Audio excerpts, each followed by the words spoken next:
Hi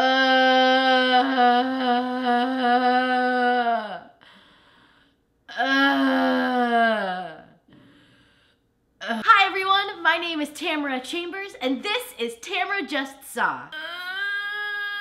And today, I'm seeing the new action-adventure epic, Geostorm. Why? Why? Why? Now, Geostorm is a fun movie that's definitely not been done before. Let's begin. Okay, y'all. So I went and saw Geostorm today. It's a disaster film, right? Not a lot of marketing behind it, because why would they need that? It's pretty self-explanatory. Like, you could literally not see the film and you would know what happens. It's great. I guess spoilers, I guess. So Geostorm is a disaster film where the world is dealing with a lot of natural disasters, and they make this man-made satellite station in space that controls the storms. And then wouldn't you know it, someone hacks the thing. It's called Dutch Boy. Someone hacks Dutch Boy, and then they can control the storms, and it's all just so that they can become president. Hacking to become president. The movie is just so predictable and so, like, he's obviously gonna live. Like, he leaves to go into space and he promises his daughter that he's gonna get back. And he's like, I promise you, I know I don't stay up on my promises, but I promise you, I will see you again. And then she runs off to her lift and gets in her lift and goes on her merry way. And so, of course he's gonna live. The movie is full of predictable moments, very little dialogue that's worthwhile. There's a few comedic points that just don't hit at all because the script is genuinely bad and genuinely boring. And that's fine. Whatever. Comedy in an action film, like, you don't have to have that. It's kind of become a thing recently where your action films have to have comedy. I guess not recently, but it's very prevalent now. This one tried and it failed, but let's talk about the action. It wasn't good. The action is based around the storms that are happening and not really the main characters. So you don't really see the main characters going through the action. You see strangers that you don't know anything about, just dying. Just millions of people just dying. No one can do anything to help except for these, like, 3 top people in the government who can stop this geostorm. But guess what? You find out that one of them is making the geostorm. So the action sucks. Also, the soundtrack, you guys, the soundtrack is garbage. Every single song played is that inspirational music when they're trying to, like, reach home. They're trying to, like, get to your heart. And they play this music that's like, do do do do, do do do do, hoo, hoo, hoo. That's not what it is. What is it? 6 hours of epic inspirational music.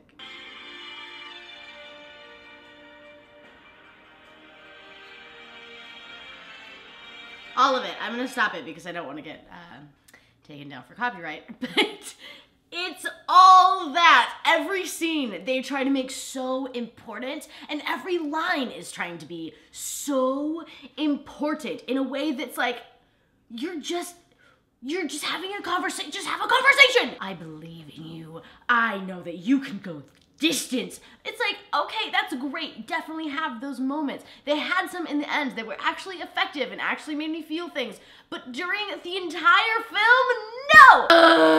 I didn't think the acting was particularly good, and I don't think it's the actor's fault. I think you get cast in one of these films, you say yes. You get paid a lot of money to do these films. I would absolutely say yes to one of these films, and I would try to act my crap out. But, like, that's a term, by the way. The script just doesn't lend itself to them doing well. And this started off really poorly for Gerard Butler, who is the lead. He's the one who built Dutch Boy, and he's like this rogue guy. The government doesn't really like him, and he's just like, well, I do what I want because I built Dutch Boy, and my name's Gerard Butler, and that's just how I talk.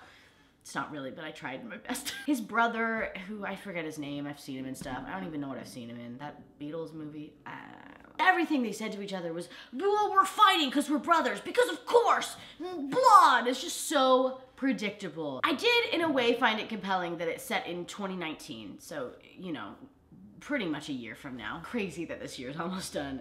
nuts. So that's weird. But it is compelling that that is where it was set, just because of the insanely bad natural disasters that we've been having.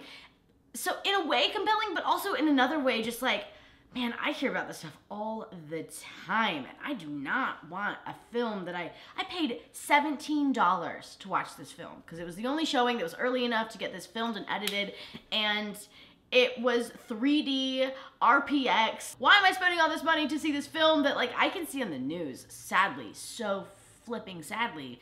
So that was a weird, they got the timing right in one aspect, but in another, just completely wrong, you know what I mean? There was a lot of needed exposition. They thought that they needed to like explain everything to you. Like this one scientist was like, well, if this happens, it could cause a geostorm. And the other character's like, oh, what? And he's like, a geostorm. That's when blah, blah, blah, blah, blah happens, and then blah, blah, blah, blah, blah happens. And that's a geostorm. And it's like, oh, we get what it's the title of the film. You don't have to explain this all to us. The script just didn't lend itself to anyone. There's this female black computer hacker, and she was by far the best character. I wanted to be on her side, but the script just didn't lend itself to make anyone funny or interesting or compelling or good. So she had a couple funny lines. Like there's one where it's like, oh, you know, this feels like something that you want to do, and then you know you might regret it in the end, like Chipotle. So like cute, but not cute enough. Like she made it cute. The script wasn't good. But then came this moment, you guys. And I'm gonna be real with you. I'm not gonna hide. I'm not gonna lie from you right now. I kind of got caught up in the emotions of it at the end, which means that I am so easy to get on to your side.